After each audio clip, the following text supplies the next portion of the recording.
Austin has become infamous for its affordability issues. And a recent report shows if you need childcare, it just adds an extra financial burden. And that's why some council members are saying they want to help cut costs. KVUE's Kelsey Sanchez explains.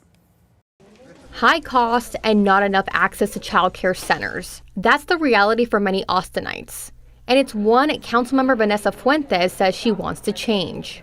We heard from Austinites who talked about, paying for childcare was tuition level prices, $2,000 a month per child in some cases. And that's just unaffordable, it's unrealistic, and it's burdening our families. Fuentes introduced 3 amendments to the city's proposed budget for next year, with one focusing on childcare.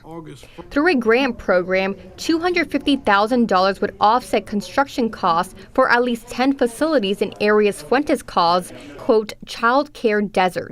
And so we want to make it easier for folks, and we want to provide more options, and that will help drive down costs.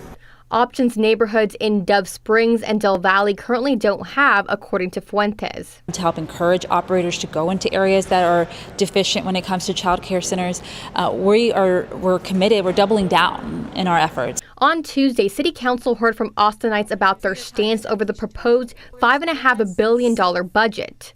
Many saying community investments like childcare are not a priority. It's really heartbreaking for even folks who are really privileged like me to have worries like, what am I going to do for childcare rather than where am I going to sleep tonight?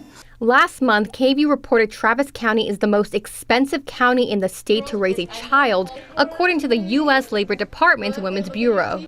The data showed the average parent in our area paid nearly $12,000 for childcare last year. A financial burden Fuentes hopes the city can lift. Every family, regardless in which zip code that you live in Austin, should have access to high-quality, affordable childcare. All right, and Kelsey joins us now live in the studio. And Kelsey, Councilmember Fuentes is also introducing other amendments involving child care workers. What would that do? So that amendment is different from the child care grant, and basically it would adjust wages for child care workers by giving them at least a 20% increase. Okay. And so what's the next step for the child care proposal grant? So they do have to adopt the budget, but once they do, if these amendments are included, the next step could be for the work to get started at least by October is the goal. But Fuentes did mention that for anybody who wants to share their thoughts and haven't been able to on any of these amendments or anything on the budget, really, they can do so on August 16th when they meet. Well, I know a lot of people will definitely have something to say.